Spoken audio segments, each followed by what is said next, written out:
Graphical transformation में एक step है जब एफ ऑफ एक्स में प्लस माइनस ए हो, ठीक है।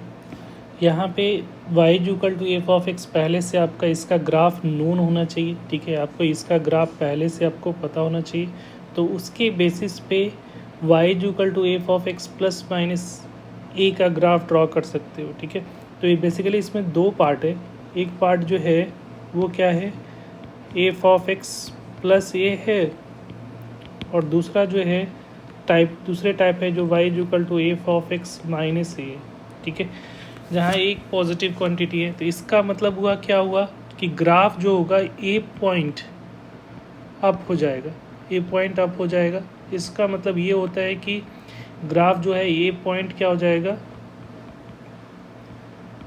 डाउन हो जाएगा, ठीक है। तो यही लिखा हुआ है कि सिर्फ the graph f of x by a unit upward and downward according to the sign plus और माइनस साइन रिस्पेक्टिवली। प्लस होगा तो ए पॉइंट अप हो जाएगा, माइनस हुआ तो ए पॉइंट क्या हो जाएगा, डाउन हो जाएगा, ठीक है। तो इसमें ओवरऑल रेंज में जो आउटपुट है उसमें चेंजेस होता है, ठीक है। तो यहाँ पे जैसे सपोज एक हम एग्जांपल के तौर पे अगर suppose y equal to sine x plus 5 लिखा हुआ है, ठीक है। तो इसका मतलब हुआ कि जो साइन एक्स का वैल्यू x पे 0 हो रहा था, अगर x इक्वल टू 0 पुट कर रहे थे तो 0 आ रहा था, तो अब क्या आ जाएगा, 5 आ जाएगा, मतलब 5 पॉइंट ज़्यादा वैल्यू जो होगा वो इंक्रीज़ हो जाएगा।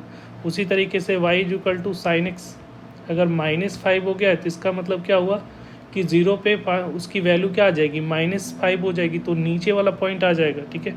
तो इसके लिए इसका जब ग्राफ ड्रॉ करते हैं ना, तो हम लोग क्या करेंगे कि जो ग्राफ है वो जब भी ग्राफ ड्रॉ करना है, जैसे इसी का ग्राफ सोच रहे हैं ड्रॉ करने के लिए, तो क्या करोगे आप, जो हम ओरिजिनल साइन एक्स का ग्राफ है वो 0 पे था, तो वो 5 पॉइंट ऊपर ले लो, यहाँ से स्टार्ट करो, तो इसको डॉटेड लाइन लगाओ और इसका ग्राफ यहाँ पे ड्रॉ हो जाएगा, ठीक है। और ये क्या कहलाएगा, y इक्वल टू 5 पॉइंट। तो ये जो पॉइंट है 0,5 ऊपर शिफ्ट हो गया। उसी तरीके से अगर इसमें देखोगे तो ये 5 पॉइंट ग्राफ जो है वो नीचे डाउन से स्टार्ट होगा। ये ग्राफ जो है ये यहाँ पे क्या हो जाएगा, जो ग्राफ है 5 पॉइंट नीचे यहाँ पे ये 0 से स्टार्ट होता था ओरिजिनल साइन एक्स का, तो ये 0 -5 से नीचे से स्टार्ट होगा। तो यहाँ से ग्राफ ड्रॉ करोगे ऐसा, ये ग्राफ हो जाएगा, ठीक है। और एक सिंपल ग्राफ ले लेते हैं, जैसे y इक्वल टू हम लोग अगर x का ग्राफ ड्रॉ करना है, y इक्वल टू x का ग्राफ, तो कैसा होता था ये ग्राफ, ये ग्राफ जो होता है ओरिजिन से पास करता है, ऐसा होगा। अगर इसमें हम लोग ऐड कर लेते हो y equal to x plus 3 कर लेते, तो ये जो ग्राफ हो था, ठीक है, अगर इसी में ऐड कर लिया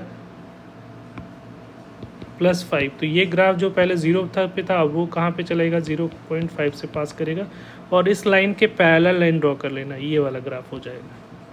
तो ये ग्राफ किसका हो गया, y equal to x plus 5 का। ये ग्राफ किसका हो गया, y इक्वल टू एक्स का।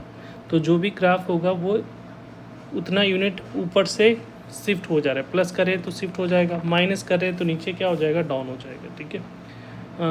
कुछ और एग्जांपल, जैसे y equal to x square का ग्राफ कैसा होता है हमारा, कुछ इस टाइप से ग्राफ होता है, यही होता है ना, ऐसा होता है, यू शेप का होता है।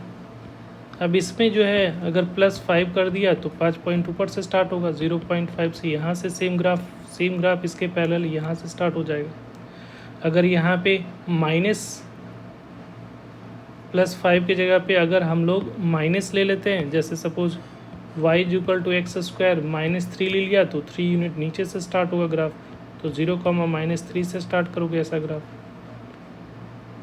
राइट। बट नीचे जो होगा वो सेम होगा, दोनों के बीच का गैप सेम होगा, ऐसा, दोनों एक दूसरे का ऐसा, ये दोनों के बीच का गैप जो होता है पैरेलल का, मतलब ये दोनों का डिस्टेंस जो होगा वो हमेशा हर एक पॉइंट पे सेम होगा, ठीक है। तो यहाँ पे जो रेंज में भी चेंजेस हो जाएगा, आउटपुट में चेंजेस होगा, क्योंकि वैल्यू चेंज हो रहा है ना। जो वैल्यू 0 पे मिल रहा है वो जो 0 पे मिल रहा था वो वैल्यू जो आउटपुट में ए पॉइंट ऐड करके या सब्ट्रैक्ट करके हम लोग को मिलेगा उस पॉइंट पे, ठीक है। तो रेंज में चेंजेस हो जाएगा। ठीक है, थैंक यू।